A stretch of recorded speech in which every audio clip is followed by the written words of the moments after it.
Hi hello नमस्कार प्रणाम दोस्तों, कैसे हैं आप सब। तो एक बार फिर से स्वागत है आपका मेरे यूट्यूब चैनल में।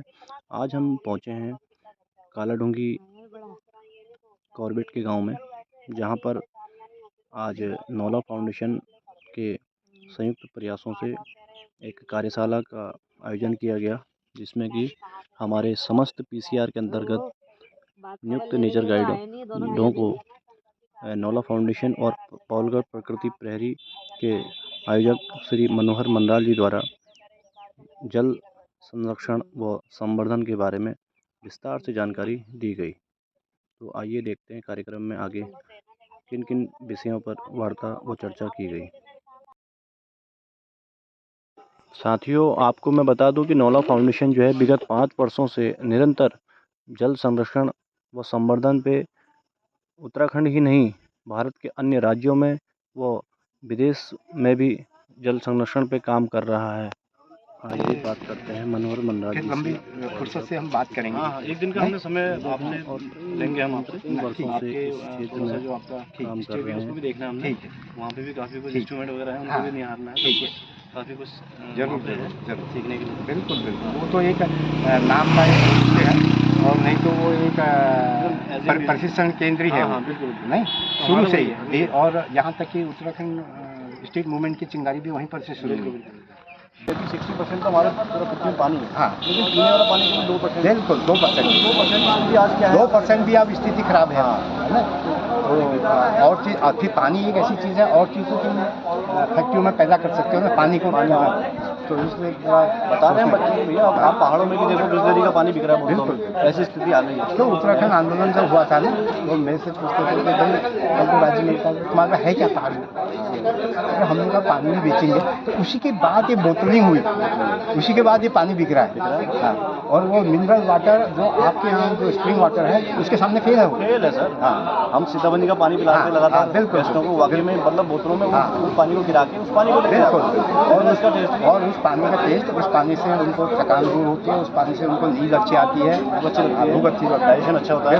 तो ये चंपावत, उत्तरकाशी, पिथौरागढ़, अल्मोड़ा, ये सब जगह होते हुए राष्ट्र मेलों में हो गया, सब जगह हो रहा है। पूरा ऋषिकेश में हमारा राष्ट्र में समापन हो रहा है। ये पूरे जिलों में हो रहा है, पूरा महीने भर। हाँ, और यहाँ तक कि जो जल शक्ति मंत्रालय ने हमें इतना विश्वास व्यक्त करा हमारे कामकाज से, जो भी आपके सरोवर डैम और ये बन रहे हैं, वो उसकी ऑडिट भी हम ही करेंगे। हाँ, एक पौलगढ़ जैसा एक ग्रामीण साधारण आदमी जो मतलब उन्होंने विश्वास व्यक्त किया, मतलब यह है कि उसकी गुणवत्ता देखेंगे। हाँ, आपकी वाकई में बिल्कुल, काम बिल्कुल। धरातल पर हुआ ही नहीं हुआ। हाँ, मतलब जो मापदंड के अनुसार ये हो रहा ही नहीं हो रहा है, क्योंकि उतना करोड़ रुपए खर्च हो रहा है। बिल्कुल बहुत ज़्यादा। सरकार ने आँख बंद करके दे रखे हैं, अपने बंदर बांट जैसी कर रखी है, ठीक है ना। तो वो जगह पर काम हो रहा ही नहीं हो रहा है, और यहाँ पर इसकी जरूरत थी या नहीं थी, वो स्थानीय और जमीनी आदमी जान सकता है ना कि वाकई में मतलब आप पता चल रहा है फ्रेंड्स में किसी ने स्थानीय लोग और वन्यजीव और फॉरेस्ट डिपार्टमेंट, 3 लोगों के बीच में बहुत लंबे समय से एक त्रिकोणात्मक संघर्ष छिड़ा था। क्योंकि सब लोग फार्मिंग से जुड़े थे, उनकी फसलें चौपट वन्यजीव द्वारा। अब हो क्या रहा था, 2 जगह तो इंसान रहता है, डिपार्टमेंट में और लोकल कम्युनिटी में। अब वो बेचारा बेमौत मारा जा रहा था। कौन?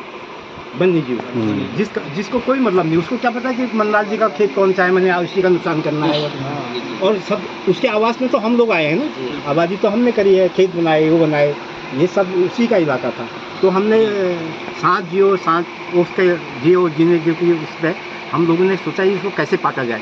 तो हमने फिर धीरे धीरे क्या हुआ कि पौलगढ़ कंजर्वेशन रिजर्व के अंदर उसमें सबसे पहले जो इको टूरिज्म सेंटर खुला है, उन दिनों भी, क्योंकि मैं एक उत्तराखंड राज्य मूवमेंट से जुड़ा व्यक्ति हूँ, तो तत्कालीन जो chief minister N D Tiwari ji हुआ करते थे, उनके आग्रह पे हमने कहा सर, हमारे जो ग्रामीण लोग हैं वो लोग बड़े बड़े डिप्लोमा डिग्रियाँ कोर्स तो कर नहीं पाते हैं, पर उनकी समझ बढ़ाने के लिए एक छोटा सा एक केंद्र खोला जाए। आने वाले समय में क्योंकि सबसे ज़्यादा प्रॉपर्टी के रूप में हमें फॉरेस्ट मिला है इस राज्य को, तो उसके संरक्षण के साथ साथ उसके एसिड्स को यूज़ करते हुए टूरिज़्म एक अच्छा सेक्टर पनप सकता है यहाँ पर। तो इको टूरिज़्म, और उसमें बात करी गई स्थानीय लोग और फॉरेस्ट डिपार्टमेंट मिल के इको टूरिज़्म चलाएगा। तो इसलिए वो इको टूरिज़्म सेंटर उन दिनों वो खुलवाया गया चूना खान पे। इस दौर में भी मैं सोचता हूँ कि जिस रफ्तार से वहाँ पर उसका उपयोग करना चाहिए वो हो नहीं पा रहा है। नहीं, आज वो सीमित इतना ही रह गया। या तो फॉरेस्ट डिपार्टमेंट के ज़रा सा कुछ लोगों के वहाँ पर ट्रेनिंग हो जाती है, कभी कोई इस टाइप के वर्कर्स हो जाते हैं, या कभी कोई आनंद फानंद में कोई हमारे जो रिप्रेजेंट लोग होते हैं, विधायक, MP, मुख्यमंत्री, उनके कार्य फॉरेस्ट डिपार्टमेंट के साथ मिलकर, स्थानीय लोगों के साथ मिलकर कार्यक्रम।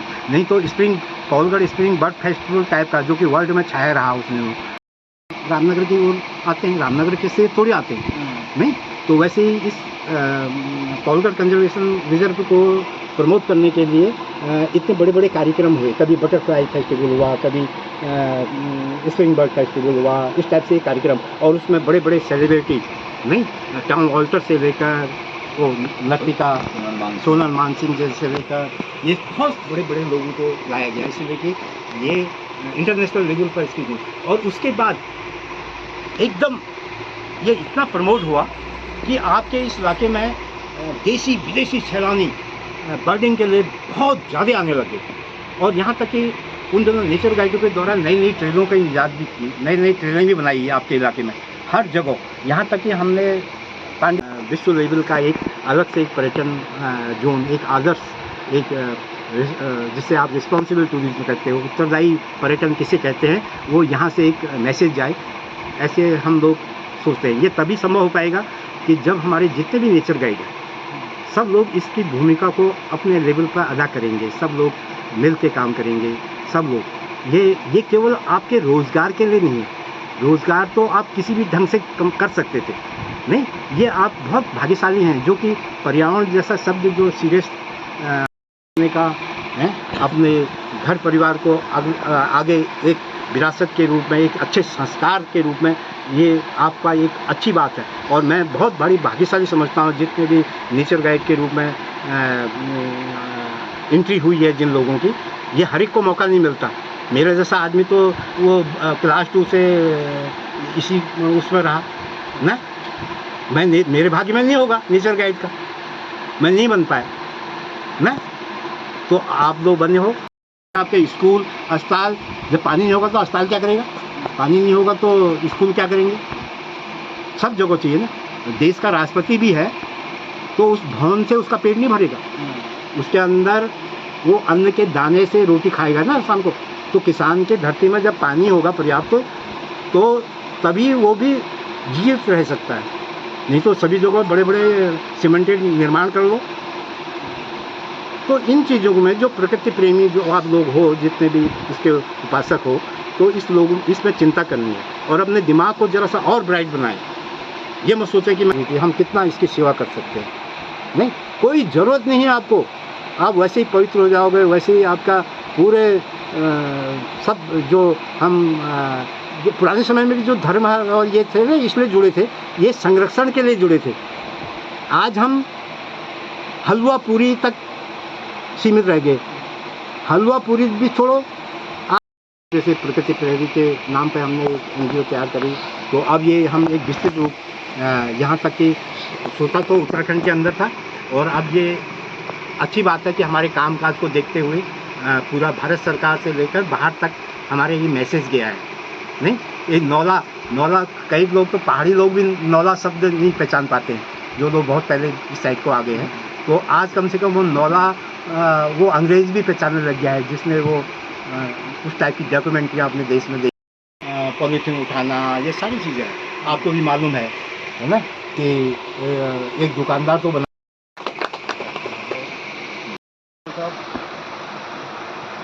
आपका स्वागत है सरबत के गाँव छोटी अलवानी में। सरबत ग्राम विकास समिति आपका काफ़ी हार्दिक अभिनंदन और स्वागत करती है, और सभी ग्रामीणों की ओर से मैं आपका स्वागत करता हूँ। इसी के क्रम में हमारे बीच नौला फाउंडेशन से आए हुए स्वामी जी, मैं आपका भी काफ़ी स्वागत अभिनंदन करता हूँ। ऑनर श्री मंदार जी और स्वामी जी और वन विभाग के सम्मानित कर्मचारी हैं और हमारे सभी उपस्थित नेचर गाइड साथी, आप सभी का मैं अपनी ओर से भी स्वागत और अभिनंदन करता हूँ। तो मैं आपका नौला फाउंडेशन जो हमारी है उसका मैं थैंक्स करूँगा सर कि आप लोगों ने हमें यहाँ पे इन्विटेशन किया, बुलाया, क्योंकि ये सब चीज़ें जानकारी जो हमें मिली यहाँ पे बहुत महत्वपूर्ण जानकारी है। और जैसा कि आपने बताया कि बच्चा जब जन्म लेता है तो उसको सबसे पहले प्रकृति से वो पहली चीज़ जो है वो हवा, मतलब जो ऑक्सीजन है वही लेता है ना। और जिस दिन वो ऑक्सीजन लेना बंद कर देगा तो उस दिन वो डेड हो जाता है। तो इसलिए पेड़ों का संरक्षण कितना ज़रूरी है हमारे जीवन में। वैसे ही जल जीवन उसी साथ, जैसे पेड़ है तो सर पानी भी है। तो जैसे आपने बताया कि पानी के बिना हम लोग सर भोजन बिना तो रह सकते हैं, लेकिन पानी के बिना नहीं रह सकते। तो पानी के संरक्षण पर जो भी बातें बताई गई हैं, मैं अपने सभी साथियों से ये निवेदन करूँगा कि जल संरक्षण के ऊपर हमने अभी से काम करना शुरू करना है। और हम इसको 10 लोगों को उसके पास ये नॉलेज लेके जाएंगे, ताकि वो 10 लोग अपना 100 लोगों को इस चीज़ को बढ़ाने का काम करेंगे। जैसे मंडाल जी ने शुरुआत करी थी, तो आज पहले केवल पौलगढ़ से वो शुरुआत हुई थी। आज पूरे उत्तराखंड के दोनों मंडलों में गढ़वाल कुमाऊँ से लेके हमारे पूरे भारतवर्ष के साथ साथ विदेशों में भी ये काम शुरू हो रहा है और उस नॉलेज को जानने लगे हैं लोग। तो मैं आपको बहुत बहुत धन्यवाद करूँगा सर, और थैंक्स करूँगा कि आप लोगों ने हमें यहाँ पे आमंत्रित करने का। मैं कहीं पर काम भी आएगा, क्योंकि आप ये इस चीज़ को अंकित करेगा कि आपने आज पार्टिसिपेट करा इसके काम में। तो ये एक छोटा सा आपके लिए वो लाए हैं, और हम इतने लोगों का नाम याद नहीं कर पाएंगे क्योंकि सब परिवार के हैं। अपना नाम अपना भर सकते हैं जी। सब चीज़। इस दौरान आज की कार्यशाला में उपस्थित समस्त नेचर गाइडों को नौला फाउंडेशन की ओर से एक प्रमाण पत्र भी जारी किया गया। प्रमाण पत्र वितरण के बाद सभी साथियों व सभी उपस्थित सदस्यों का दोपहर का भोजन श्री मोहन पांडे जी के होम स्टे में उनके द्वारा करवाया गया, जिसमें भोजन करने के बाद कार्यक्रम की समाप्ति घोषणा